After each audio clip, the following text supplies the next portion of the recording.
Soy el pastor Jaime Atencio. Bienvenido a la Biblia sin censura, verdades o mentiras.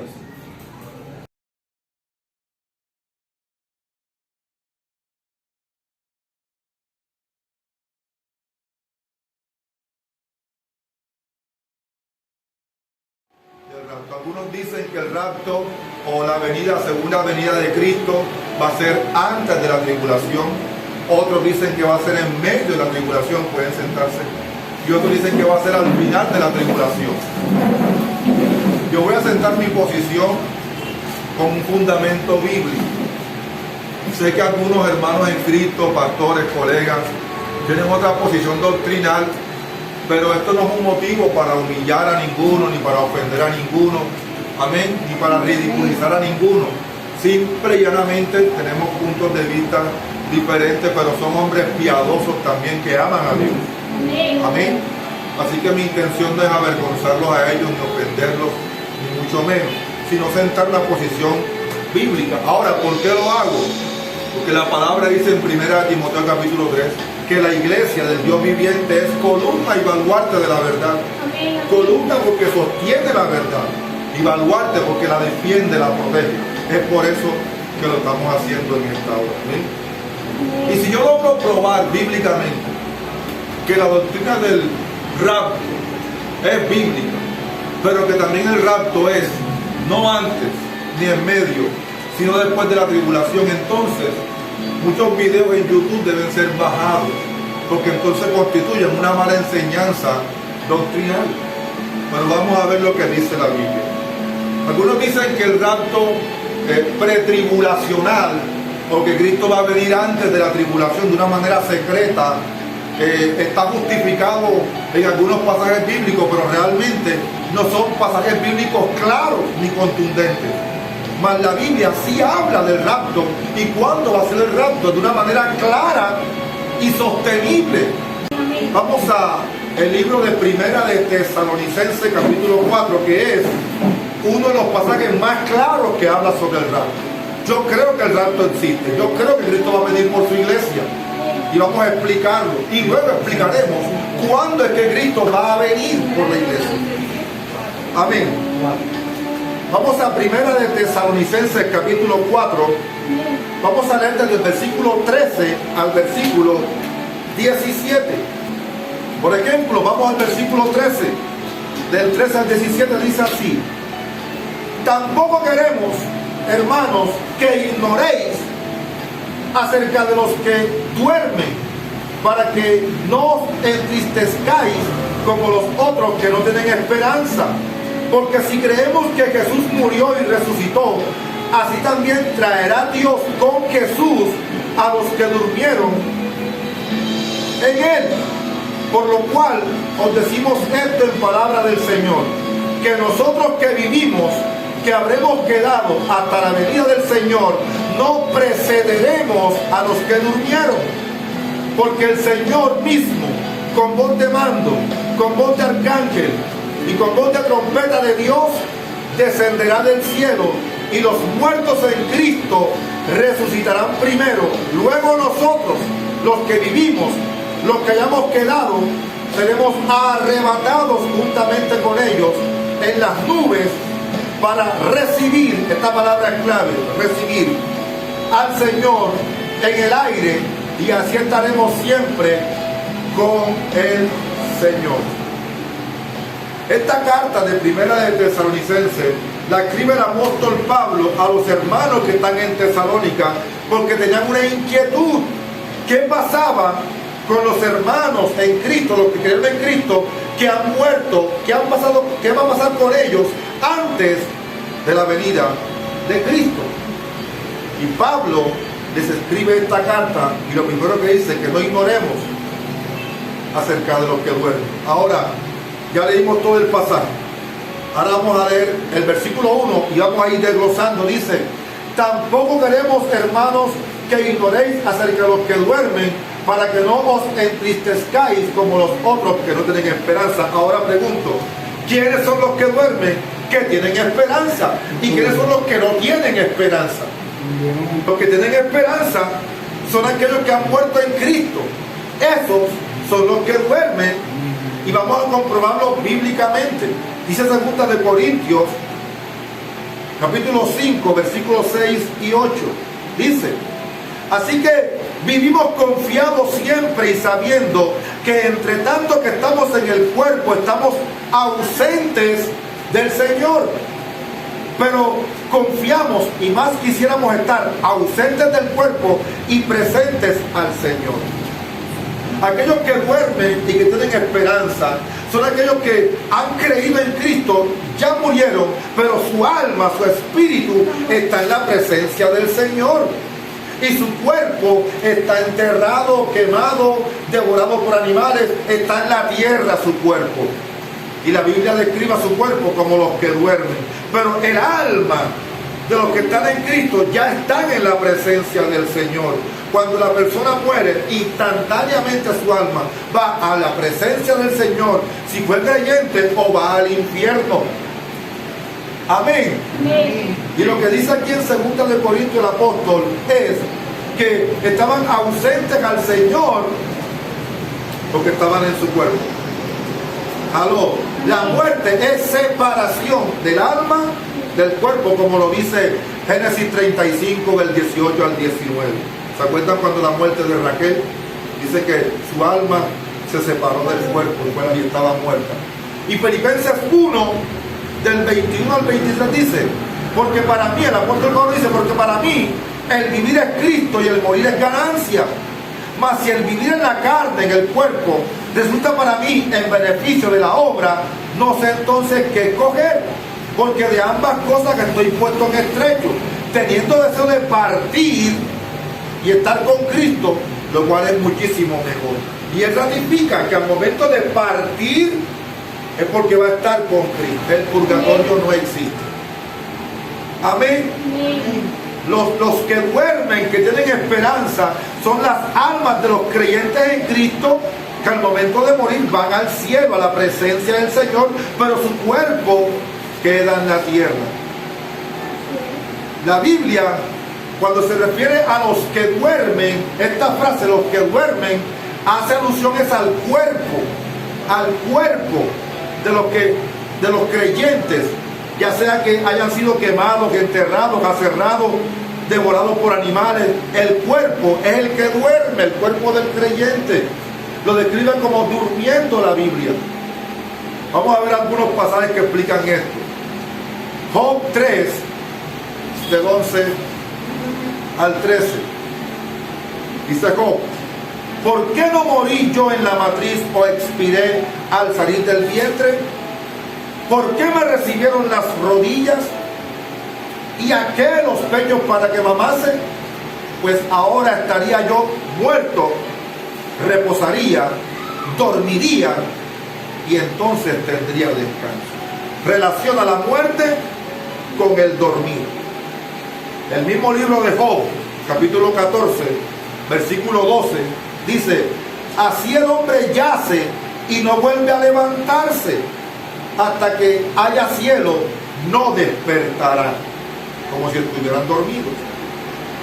Hechos 13, versículo 36 dice: porque a la verdad David, habiendo servido a su propia generación según la voluntad de Dios, durmió y fue reunido con sus padres y vio corrupción. Cuando dice que vio corrupción, fue porque su cuerpo, su carne se descompuso, se corrompió. Y 1 Corintios 15, 20 dice: mas ahora Cristo ha resucitado de los muertos, primicias de los que durmieron es hecho. De modo que la palabra dormir tiene relación con los cuerpos de los creyentes. Y hay un pasaje muy diciente de esto, y es el libro de Daniel, capítulo 12, versículo 2. Este pasaje es bien diciente en cuanto a lo mismo. Dice: y muchos de los que duermen en el polvo de la tierra serán despertados. Duermen en el polvo de la tierra, serán despertados. Unos para vida eterna y otros para vergüenza y confusión perpetua. ¿Y se acuerdan lo que dice el Señor en Génesis 3? Polvo eres, el polvo. De modo que la palabra dormir tiene mucha relación con los cuerpos que están enterrados o sus diferentes estados. Ahora, esos son los que duermen pero que tienen esperanza, los que han creído en Cristo. Pero aquellos que no tienen esperanza, ¿quiénes son? Los que han muerto sin salvación, sin Cristo. Para ellos ya no hay esperanza, no hay purgatorio, es una falsa enseñanza. Estos van inmediatamente al infierno y sus cuerpos, igualmente enterrados, quemados, etcétera, serán resucitados y serán unidos a sus respectivas almas cuando Cristo venga para ser ¿qué? Enviadas al lago de fuego. Ya las almas de los que mueren sin Cristo están en el infierno, pero sus cuerpos también van a resucitar. Es más, Mateo 10:28 lo dice: no temáis a los que matan el cuerpo, mas el alma no pueden matar. Temed más bien a aquel que puede destruir el alma y el cuerpo en el infierno. ¿Y quién es ese? Dios. Es Dios quien lo puede hacer. Entonces el alma y el cuerpo van a ser echados en ese último infierno que va a ser el lago de fuego. Va a haber un juicio. Va a haber un juicio. Vamos a ver todo lo del rapto, pero si hay temas que podemos desglosar, lo vamos a ver. Va a haber un juicio. Dice la palabra en Hebreos 9:27: y de la manera que está establecido para los hombres, que mueran una sola vez, y después de esto, el juicio. ¿Cuál va a ser el juicio? Juicio final, cuando Jesucristo venga. Ambos grupos, en el día en que el Señor venga, van a ser juzgados. Amén. Amén. Unos regresarán con Cristo la segunda vez, y los otros son los que están en el infierno. Todos van a ser juzgados. Temporalmente, en este momento, hay almas que están en los cielos, en las moradas celestiales, y hay almas que están en el infierno. En estos momentos son lugares temporales. Vamos a Mateo 25. Mateo 25. ¿Por qué explico este tema? Porque es necesario que entienda que en la venida de Cristo, que no es secreta, porque en ninguna parte de la Biblia dice que hay una venida secreta de Jesucristo, es una falsa enseñanza. La Biblia es contundente al hablar de la segunda venida de Cristo y lo que va a pasar en la segunda venida de Jesucristo.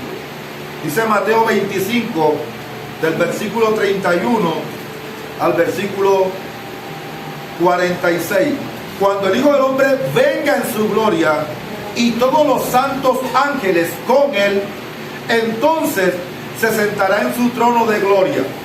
Cuando Jesucristo venga, ¿qué es lo que va a hacer? A sentarse en su trono de gloria. ¿A qué? A juzgar. Y reunirán, dice, y serán reunidas delante de él todas las naciones, incluyendo a los judíos. Dice, todas las naciones. Y apartará los unos de los otros, como aparta el pastor las ovejas de los cabritos. Y pondrá las ovejas a su derecha y los cabritos a su izquierda. Entonces el rey dirá a los de su derecha: venid, benditos de mi Padre, heredad el reino preparado para vosotros desde la fundación del mundo. Porque tuve hambre y me diste de comer, tuve sed y me diste de beber, fui forastero y me recogiste, estuve desnudo y me cubriste, enfermo y me visitaste en la cárcel y viniste a mí. Entonces los justos le responderán diciendo: Señor, ¿cuándo te vimos hambriento y te sustentamos, o sediento y te dimos de beber? ¿Y cuándo te vimos forastero y te recogimos, o desnudo y te cubrimos? ¿O cuándo te vimos enfermo o en la cárcel y vinimos a ti? Y respondiendo el rey les dirá: de cierto os digo que en cuanto lo hiciste a uno de estos mis hermanos más pequeños, a mí lo hiciste. Entonces dirá también a los de su izquierda: apartados de mí, eterno, malditos, preparados para el diablo y sus ángeles.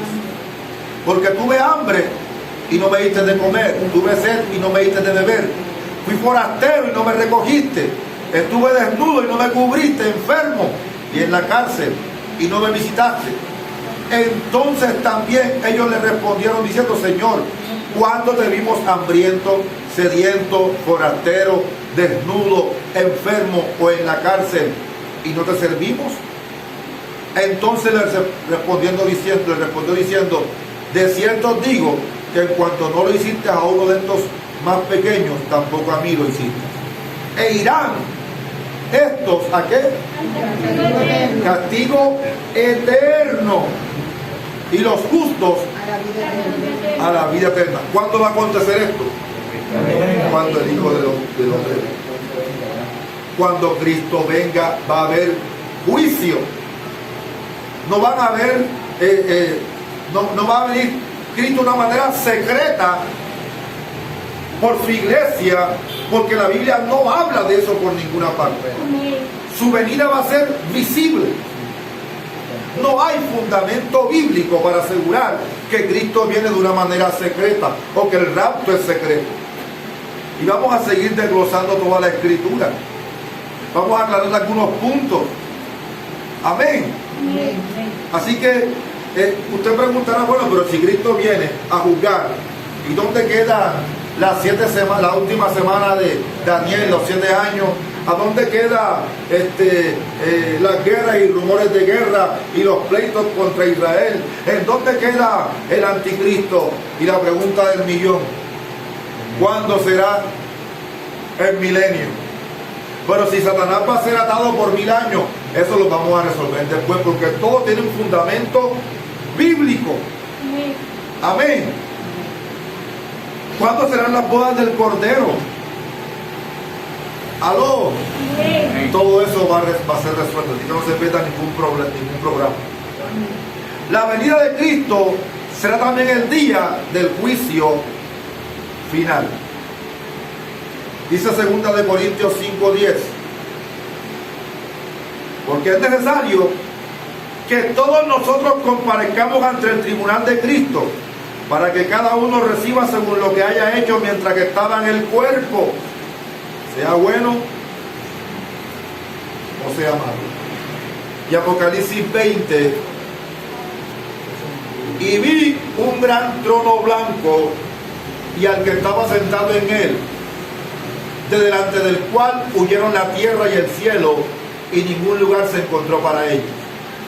Y vi a los muertos, grandes y pequeños, de pie ante Dios, y los libros fueron abiertos. Y otro libro fue abierto, el cual es el libro de la vida, y fueron juzgados los muertos por las cosas que estaban escritas en los libros, según sus obras. Y el mar entregó los muertos que había en él, y la muerte y el Hades entregaron los muertos que había en ellos, y serán juzgados cada uno según sus obras. Y la muerte y el Hades fueron lanzados al lago de fuego. Esta es la muerte segunda.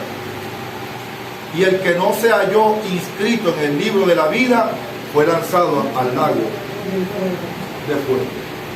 Estamos hablando del juicio. Cuando Cristo venga por segunda vez, va a venir a juzgar. Vida eterna y condenación eterna. Aló. Amén. Dice Hechos 17, 30 y 31. Pero Dios, habiendo pasado por alto los tiempos de esta ignorancia, ahora manda a todos los hombres en todo lugar que se arrepientan, por cuanto ha establecido un día en el cual juzgará al mundo con justicia, por aquel varón a quien designó, dando fe a todos, con haberle levantado de los muertos. Ese día, ¿cuál va a ser? El día que Cristo venga. Segunda Timoteo 4:1: te encarezco delante de Dios y del Señor Jesucristo, que juzgará a los vivos y a los muertos en su manifestación y en su reino. ¿Está claro? Amén, amén. El día que Cristo venga va a ser a juzgar y a reinar. Seguimos con Primera de Tesalonicenses capítulo 4. Dice: porque si creemos que Jesús murió y resucitó, así también traerá Dios con Jesús a los que durmieron en él. Si dice que traerá Dios con Jesús a los que durmieron en él, entonces ¿dónde estaban las almas de los que durmieron en él? Con él. Con él, ¿dónde? El cielo. En el cielo, porque Dios traerá con Jesús a todos los que durmieron en él, los que estaban en las moradas celestiales, los que estaban en la presencia del Señor. Ellos vendrán con Jesús. Tremendo, ¿verdad? Las almas de los que mueren en Cristo van al cielo, y cuando Cristo venga, ellos vendrán con Cristo y con los ángeles. Versículos 15 y 16. Por lo cual os decimos esto en palabra del Señor, que nosotros que vivimos, que habremos quedado hasta la venida del Señor, no precederemos a los que durmieron. Porque el Señor mismo, con voz de mando, con voz de arcángel y con trompeta de Dios, descenderá del cielo, y los muertos en Cristo resucitarán primero. Mira lo que está pasando aquí. Los que hayamos quedado, vamos a ver un acontecimiento maravilloso. No solamente que Cristo va a venir con los santos que ya están muertos y con sus ángeles, sino que vamos a ver algo impresionante. Dice que los muertos en Cristo resucitarán primero. ¿Cuáles son esos muertos en Cristo que resucitarán primero? Los cuerpos de los santos que ya sean quemados, aserrados, muertos devorados por animales. ¿Cómo va a ser Dios? No sé, pero Él tiene el poder para nuevamente materializar esos cuerpos, y cuerpos glorificados. Esos cuerpos se van a levantar primero y se van a unir a las almas que vienen con Cristo, y será la plena salvación. Capítulo 15, versículo 51. He aquí os digo un misterio: no todos dormiremos. Esos son los que cuando venga Cristo estaremos vivos, que vamos a ser ¿qué? Arrebatados. Vamos para allá. Pero primero dice, no todos dormiremos, pero todos seremos transformados en un momento, en un abrir y cerrar de ojos, en un parpadeo. Amén. A la final trompeta, porque se tocará la trompeta y los muertos serán resucitados incorruptibles, y nosotros seremos transformados. Miren cómo hace la diferencia. Los muertos serán resucitados incorruptibles, pero son los cuerpos, porque las almas son las que vienen con Cristo. Amén. Los cuerpos de los santos resucitarán, porque es necesario que esto corruptible se vista de incorruptible y esto mortal se vista de inmortal. Serán cuerpos glorificados. Amén. Amén. Y nosotros, o los que estén vivos en el día que Cristo venga, serán ¿qué? Transformados y arrebatados. Amén. Juan capítulo 5 versículos 21 y 28 dice: de cierto os digo, viene la hora, y ahora es, cuando los muertos oirán la voz del Hijo de Dios, y los que la oyeren vivirán.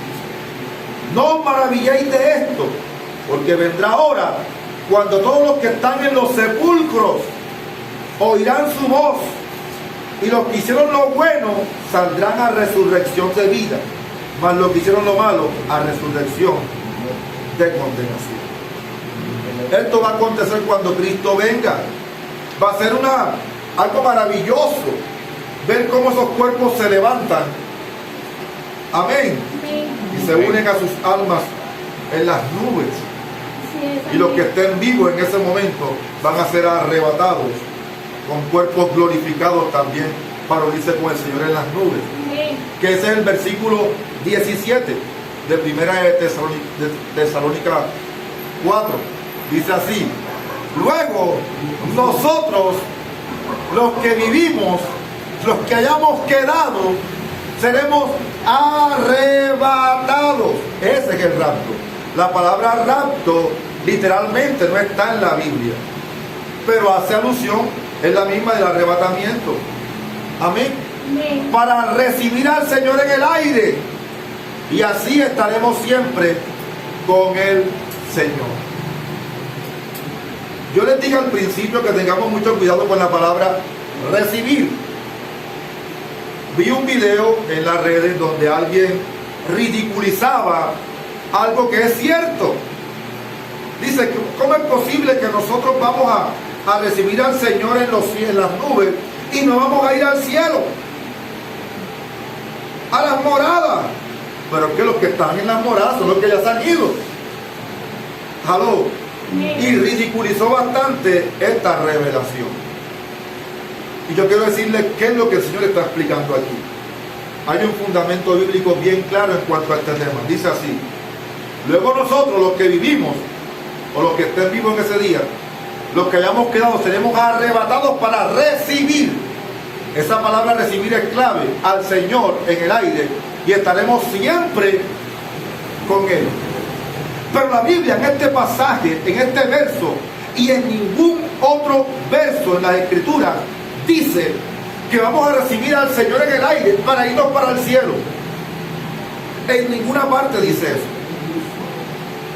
Aló, si usted lee el verso, no dice, y el contexto no dice que vamos a recibir al Señor para irnos al cielo con Él. Y esta es la revelación. La esperanza de gloria es esta: que vamos a estar con el Señor por toda la eternidad. Vamos a estar con el Señor. Pero esta palabra recibir es una palabra clave. En el griego, cuando se escribió este texto, la palabra recibir es la palabra griega apantesis.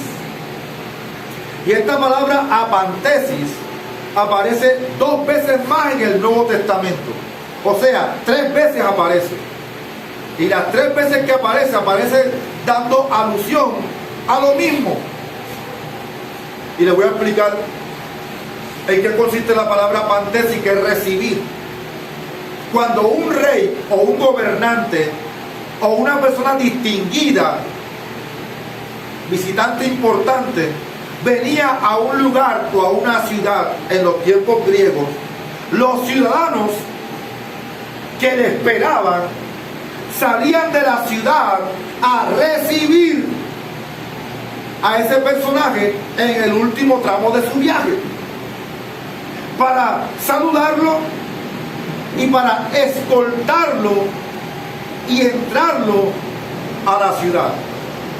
Eso es apantesis. Ellos no salían a recibir a la persona distinguida para de allí irse a otro lugar, no. Ellos salían a recibir, salían de la ciudad a recibir al visitante, lo saludaban y entraban con el visitante a la ciudad, como si lo estuvieran escoltando. Esta palabra aparece 2 veces más y hace alusión a lo mismo. Y esto explica que cuando vamos a recibir al Señor no es para irnos para el cielo, sino para unirnos con Él, con los santos que vienen, con los ángeles, y descender con Él a establecer su reino en la tierra, a gobernar con Él. No es más importante el cielo que estar en su presencia por siempre. ¿Aló? Primera de Tesalonicenses 4:17 dice que seremos arrebatados, saldremos de este suelo, nos levantaremos para encontrarnos con el Señor en el aire. Lo recibiremos junto con los que van a descender del cielo, junto con los ángeles, y entonces como una corte vendremos con Él. Pastor, ¿y dónde están los 1000 años? Pero si ya Cristo viene a reinar, ¿dónde están los 1000 años? Lo vamos a resolver en otro video. Así que no se pierdan estos programas. Vamos a ver entonces los 2 ejemplos de la palabra apantesis. Mateo 25:6 dice: y a la medianoche se oyó un clamor, aquí viene el esposo. Vea que hay un clamor y pregonan. Esto es importante, más adelante lo vamos a ver. porque hay un arcángel que pregona la venida de Cristo con voz de arcángel. Lo vamos a ver más adelante. Dice, y a la medianoche se oyó un clamor: aquí viene el esposo, salid a recibirle.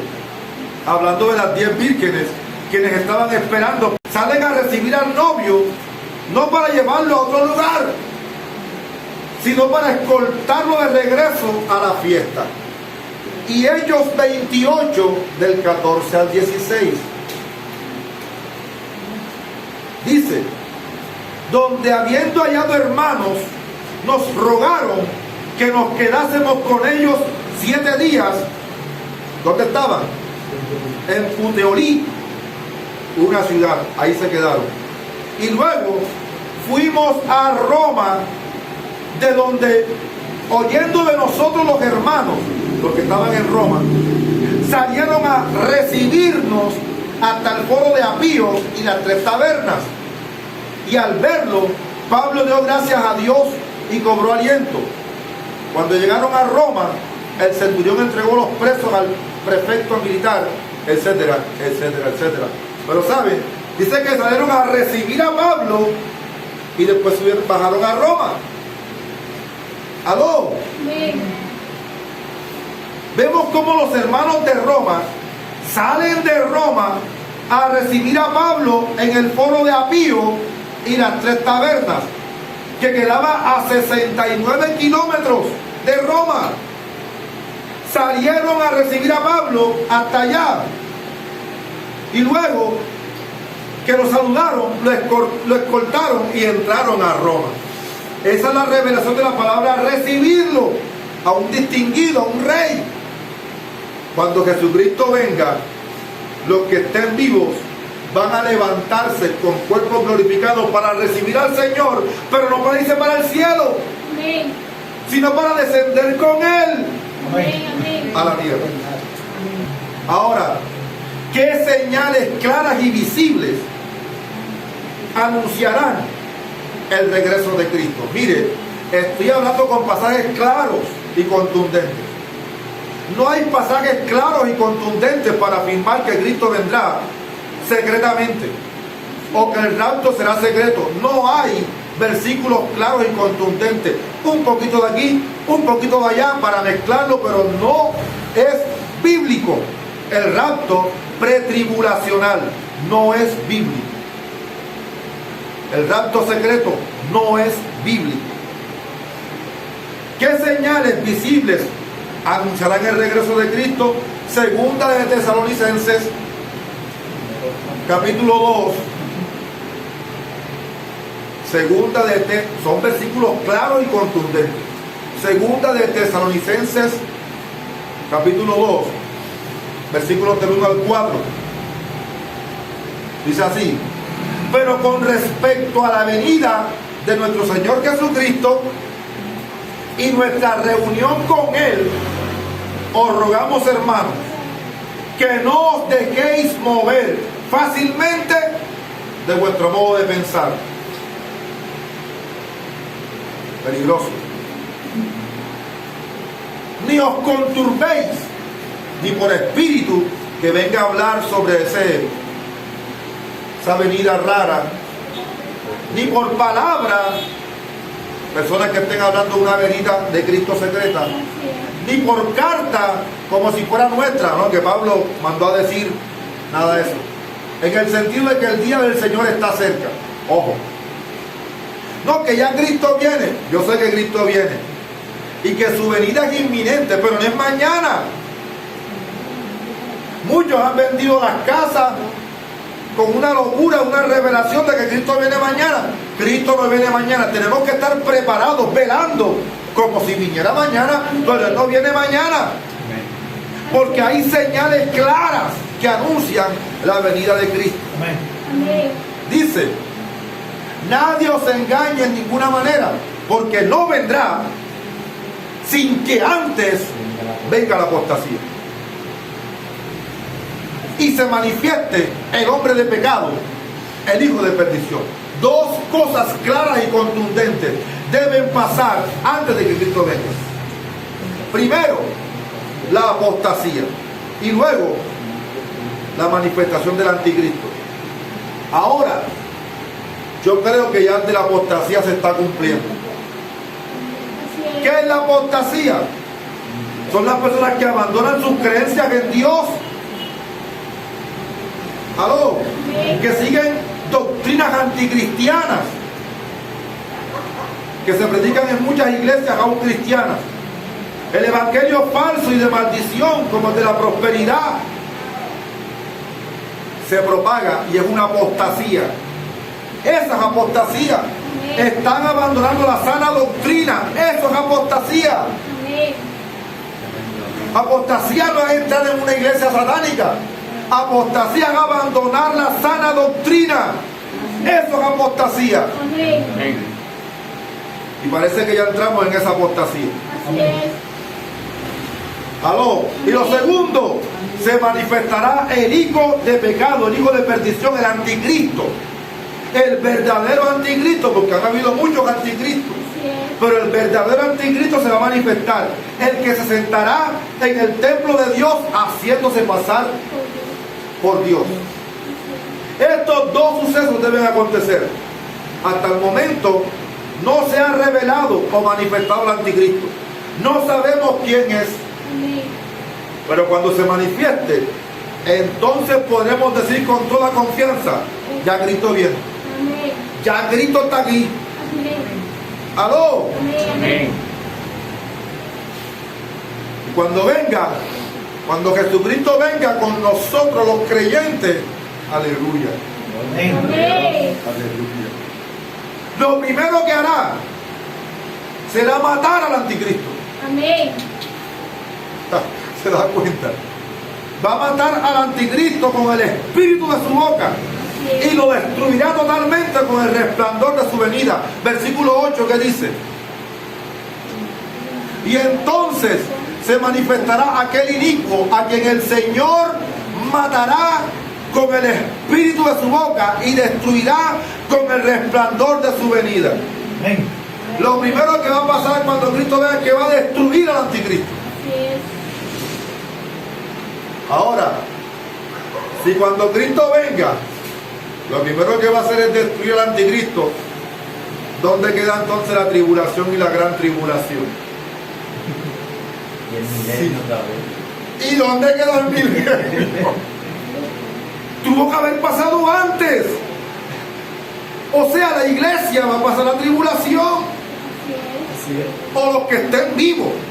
Porque si él va a matar al anticristo, después que él venga, antes de que él venga, el anticristo hizo de la... ¿Sí o no? Amén. La iglesia va a pasar la tribulación, o los que estén vivos. ¿Pero por qué? ¿Cuál es el problema? Si ya tú eres salvo, ¿cuál es el problema? Si pasa con la tribulación, ¿cuál es el problema? ¿O acaso Esteban se rehusó a entregar su vida por Cristo? Así es, amén. Pablo, Pedro, Juan. ¿Aló? Amén, amén. ¿Cuál es el temor si eres cristiano, si vas para el cielo? Amén, amén. ¿O vas a ser salvo? ¿Cuál es el miedo a la tribulación? Así es, amén. ¿Cuál es el miedo al anticristo? Así es, amén. ¿Aló? Amén. Si tú eres salvo de verdad, has sido redimido, has nacido de nuevo, ¿cuál es el problema? Amén, amén. Lo que nos debe interesar es que vamos a estar con Cristo para siempre. Así es, amén. La esperanza de gloria. ¿Aló? Amén. La iglesia pasará la tribulación. Mateo 24. Mateo 24. Del versículo 29 al 31. E inmediatamente después de la tribulación, de aquellos días, el sol, ¿después de qué? Aquellos días. De la tribulación, el sol se oscurecerá y la luna no dará su resplandor, y las estrellas caerán del cielo, y las potencias de los cielos serán conmovidas. Entonces aparecerá la señal del Hijo del Hombre en el cielo, y entonces lamentarán todas las tribus de la tierra y verán al Hijo del Hombre viniendo sobre las nubes del cielo con poder y gran gloria, y enviará a sus ángeles con gran voz de trompeta, y juntarán a sus escogidos de los cuatro vientos, desde el extremo del cielo hasta el otro. Siempre cuando se relaciona con la venida de Cristo, habla de trompeta, va a ser ruidosa, va a ser visible, Amén. no va a ser secreta. Y Mateo 24, ahí mismo del 21 al 27 dice: porque habrá entonces gran tribulación, cual no la ha habido desde el principio del mundo hasta ahora, ni la habrá. Y si aquellos días no fueren acortados, nadie será salvo. Mas por causa de los escogidos, aquellos días serán acortados.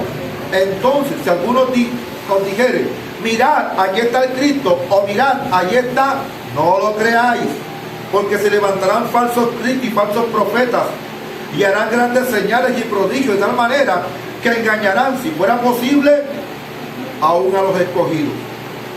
Ya os lo he dicho antes. Así que si os dijeren: mirad, está en el desierto, no salgáis, o mirad, está en los aposentos, no lo creáis, porque como el relámpago que sale del oriente y se muestra hasta el occidente, así será también la venida del Hijo del Hombre, será visible. Amén. Este versículo lo usan para decir que el anticristo va a venir de Asia.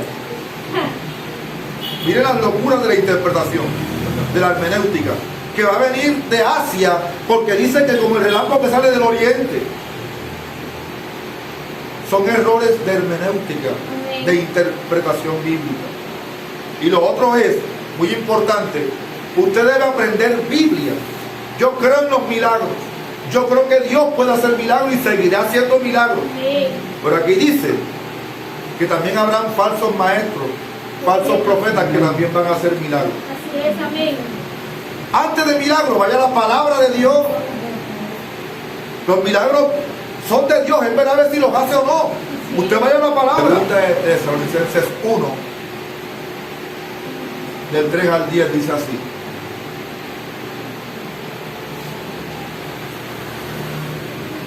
debemos siempre dar gracias a Dios por vosotros, hermanos, como es digno, por cuanto vuestra fe va creciendo y el amor de todos y cada uno de vosotros abunda para con los demás. Tanto que nosotros mismos nos gloriamos de vosotros en las iglesias de Dios por vuestra paciencia y fe en todas vuestras persecuciones y tribulaciones que soportáis. Esto es demostración del justo juicio de Dios, para que seáis tenidos por dignos del reino de Dios, por el cual asimismo padecéis. Porque es justo delante de Dios pagar con tribulación a los que os atribulan. Y a vosotros que sois atribulados, daros reposo con nosotros, cuando se manifieste el Señor Jesús desde el cielo con los ángeles de su poder. Hablando de la tribulación, de la manifestación después. En llamas de fuego, para dar retribución a los que no conocieron a Dios ni obedecen al Evangelio de nuestro Señor Jesucristo, los cuales sufrirán pena de eterna perdición, excluidos de la presencia del Señor y de la gloria de su poder, cuando vengan aquel día para ser glorificados en sus santos y ser admirados en todos los que creyeron, por cuanto nuestro testimonio ha sido creído entre vosotros. Cuando Jesucristo venga, se va a manifestar la ira de Dios, en el juicio de Dios. Cuando la Biblia dice que Dios no nos ha puesto para ira, sino para salvación, por medio de nuestro Señor Jesucristo, no está hablando de la ira de las copas que Dios va a derramar. No, está hablando de la ira del juicio de Cristo. La ira del juicio. Esa es la ira de la cual Dios nos va a librar. La ira del juicio. Romanos 5, del 8 al 9 dice: mas Dios muestra su amor para con nosotros, que aun siendo pecadores, Cristo murió por nosotros. Pues mucho más, estando ya justificados por su sangre, por él seremos salvos de la ira. ¿Pero cuál ira? El juicio. Romanos 2, del 5 al 8 dice: pero por tu dureza y por tu corazón no arrepentido, atesoras para ti mismo ira para el día de la ira y de la revelación del justo juicio de Dios, el cual pagará a cada uno conforme a sus obras. Vida eterna a los que perseverando en bien hacer buscan gloria, honra e inmortalidad, pero ira y enojo a los que son contenciosos y no obedecen a la verdad, sino que obedecen a la injusticia. Hace referencia al día del juicio, cuando Cristo venga a todas las naciones. Las copas de la ira del Apocalipsis sobre las naciones no es el juicio de Cristo en su venida. Y por último, para terminar este punto y seguir en el próximo programa, algunos dividen Apocalipsis de una manera estratégica para querer demostrar el rapto pretribulacional.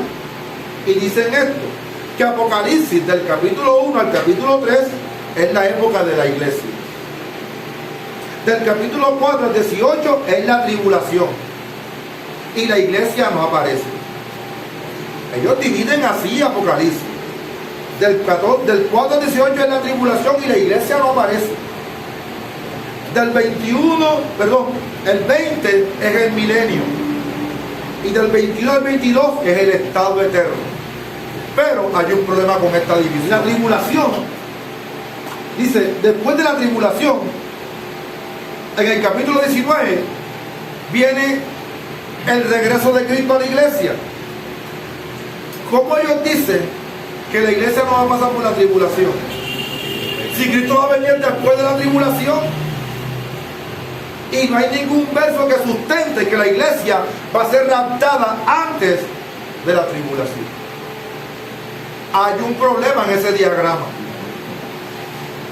No dice por ninguna parte en Apocalipsis del capítulo 3 al 4 que Cristo viene por la iglesia. No lo dice. No lo dice. Y si no lo dice, no lo dice. Jesucristo no viene antes de la tribulación. Ni hay un rapto secreto. Si hay un rapto, pero es después de la tribulación. Así que, queridos hermanos, con este mensaje terminamos la primera parte del rapto. Viene el juicio final, el milenio y otros temas escatológicos. Gracias a Dios por este canal de YouTube, y a todos los que se suscriban y le den like a la campanita, van a recibir estos programas que van a estar instruyendo a la iglesia, fortaleciendo la fe de muchos y glorificando el nombre del Señor Jesucristo. Amén. Amén. Dios les bendiga.